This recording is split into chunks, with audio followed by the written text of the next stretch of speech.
During the 19th century, America acquired a large amount of unsettled land west of the Mississippi River.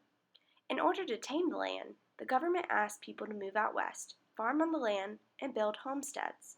If they could do this successfully for 5 years, the settlers would then own the land free of charge.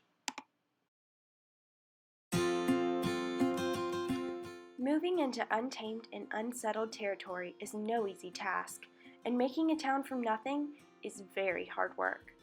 Imagine what it would be like for your family and a handful of others to build a town from the ground up, all on their very own.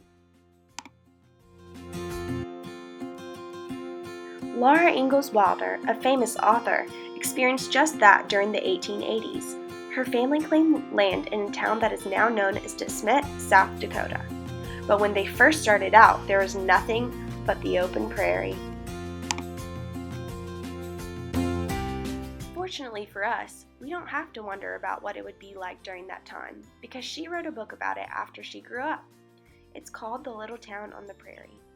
If you're wondering what people did before TVs, computers, and smartphones, look no further than this book right here.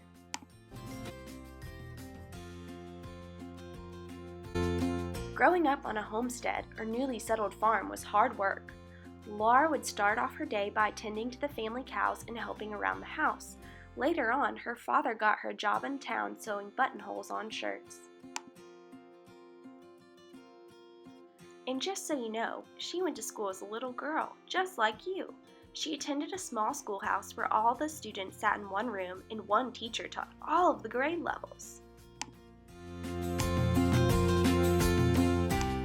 Laura loved school and aspired to be a teacher one day, but that didn't mean she always got along with her teacher. Can't you relate? Back then, they also had school demonstrations where they had to show what they learned to the entire town. It was their version of a final exam. How intimidating!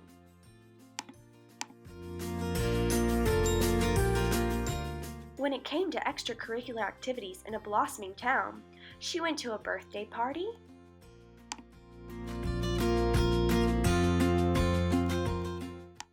attended a town spell-off that her father actually won, attended the town minstrel show,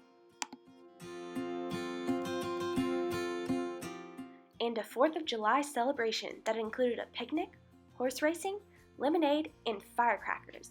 Do you have any of these at your 4th of July celebrations?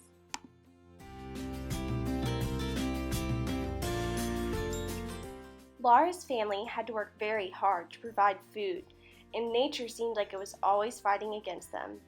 They fought off blizzards, crows, gophers, and all sorts of challenges. It always seemed that just when they had figured out one thing, nature would throw them a curveball.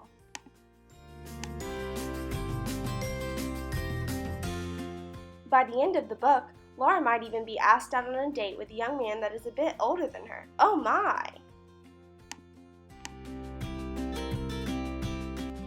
Here is an actual picture of the Ingalls family as adults. From left to right, it goes Ma, Carrie, Laura, Pa, Grace, and Mary. People didn't smile much back then because it took so long to take a picture. So don't be intimidated by their stern-looking faces. If you want to find out what birthday parties were like, what foods they used to eat, and what kind of tours they had to do, or what Christmas morning was like in the 19th century in the newly settled West, go ahead, open up the book, and find out for yourself.